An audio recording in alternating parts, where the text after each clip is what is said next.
La sauterelle dans le yoga, c'est une bébête, comment dire, il faut longtemps avant d'aller loin, très longtemps avant d'aller un petit peu loin.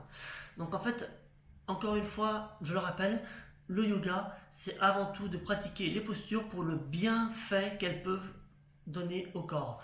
Et la sauterelle, eh ben, ça fait partie des flexions arrière. À chaque exercice, vous allez rester maximum 30 secondes. Et pour les débutants, vous allez rester 5 secondes. À chaque exercice de sauterelle, vous allez sortir de la position et vous allez vous placer dans la position de l'enfant. Posture de l'enfant, donc les mains devant ou les mains derrière au niveau des pieds.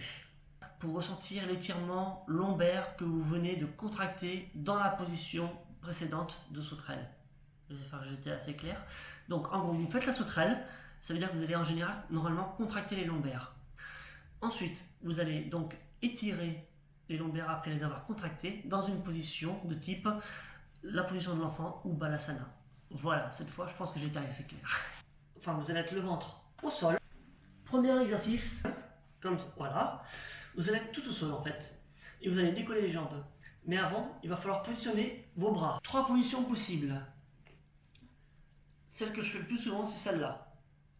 La deuxième, c'est celle-là. C'est un peu comme quand on fait du volley qu'on réceptionne le ballon.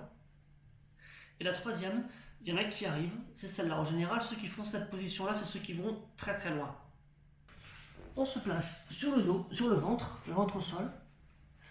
On va placer ses mains. Premier exercice. Là, c'est très simple. On lève une jambe. On compte 5 à 10 secondes. On repose la jambe. L'autre jambe maintenant. On décolle. On compte 5 à 10 secondes. On repose. Posture de l'enfant. Donc les mains devant ou les mains derrière au niveau des pieds. On se place sur le dos, sur le ventre au sol. On va placer ses mains. On avance. Hop. Les genoux, on décolle les fesses. On décolle un pied du sol. Et voyez-vous, on va décoller la jambe. Et on peut donc s'arrêter là. Donc là, les lombaires travaillent beaucoup moins. Très clairement. Alors l'idée c'est que ce soit le bout des cuisses qui est avant genou qui soit posé sur le pied. Sinon ça va trop loin.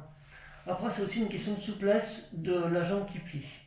Et pour ceux qui peuvent, comme je l'ai dit tout à l'heure, vous allez plus loin.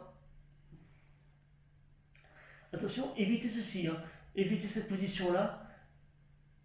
Le but n'est pas... faut rester dans l'alignement, donc il faut rester droit par rapport au sol, pas sur le côté. Ensuite, on repose tout.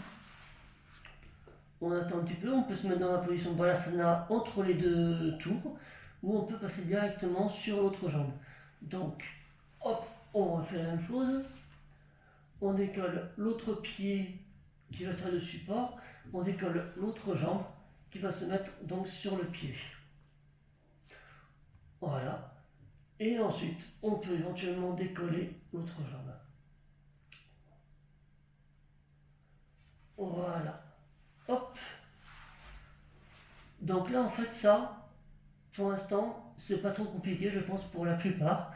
Pour certains, ça le sera. Pour d'autres, non. Ensuite, posture de l'enfant. Donc, les mains devant ou les mains derrière au niveau des pieds.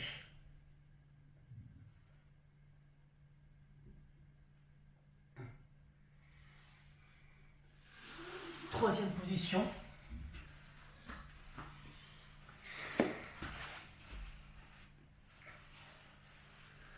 Inspire. Expire. Inspire. Expire. Et dès que vous êtes prêt, à la prochaine inspiration, vous décollez les jambes, les deux jambes.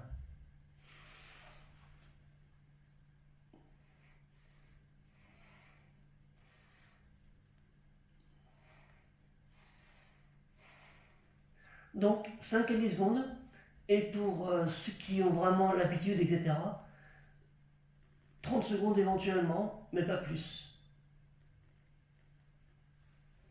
Et là, on repasse tranquillement en posture de l'enfant. On étire les lombaires qui viennent de subir une contraction. À nouveau, les mains en avant ou les mains au niveau des pieds.